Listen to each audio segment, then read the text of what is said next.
seemed to me, when the most recent turmoil occurred, that we needed to take a look at this and get a group that could help look at whether there are ways that we can help this school district. We've got 35,000 kids, or 40,000 kids, depending on up to 45,000 kids, if you really count all of them, who may be educating somewhere outside the public school. And we need to do something to help education good for those kids. And so, in asking this committee and giving 5 specific items to focus on, we just hopefully that we can get information that will be useful to everybody, the current board here, the state board, to whomever, to try to make decisions that will be in the best interest of kids. I included those 5 things in the charge. We want to tweak a couple of those just a little bit. I think it'll be a little piece, but it will be a good piece. I asked this committee to analyze the district's academic performance and had put on there identifying steps the district, and after visiting with the co-chairs, I think we're going to take the identifying piece out and leave analyze the district's academic performance and the steps the district must take to regain full accreditation. The identification of the Missouri accreditation system, MSIP, is pretty clear. So identification is probably there. Those of you in the room who have done the history recently know that last year the district did not meet enough MSIP standards to be above unaccredited. There was not a action by the state board to consider that. If the data indicates that again this year, then I think the State Board of Education will seriously consider taking about that to is likely unaccredited the school district at some point if that continues to go there.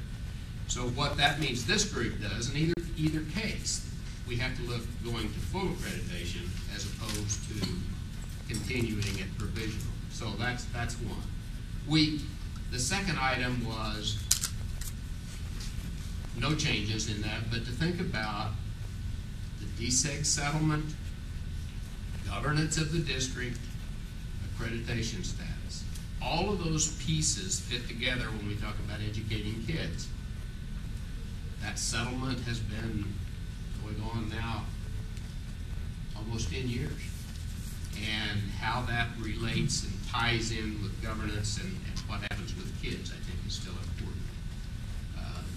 Clarification, the financial condition of the district is a discussion.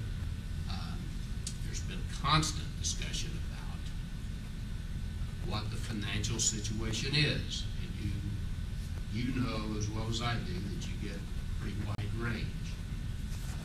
It's important for the district to be financially stable. It's important that good decisions be made so that the board, administration, state can help make right decisions. And for this group to get a feel for what that is going to be worth a lot, I think, helping us. The other one, clarifying the primary concerns of parents, community residents, and we have added to that teachers to make sure that we get a feel for that. Education for kids happens in the classroom. We need to make sure we don't fail to ask those questions. And then the last one was, initially, I think I said recommend potential changes in state law, tweaking that a little bit by saying consider possible changes in state law policies and so forth.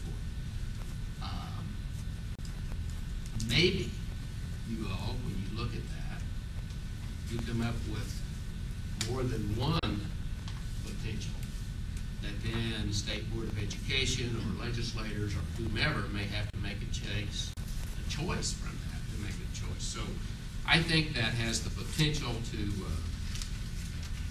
be very helpful to us at the state level. And I don't know, we talked earlier, Ms. Franklin thought we could finish this probably within a month.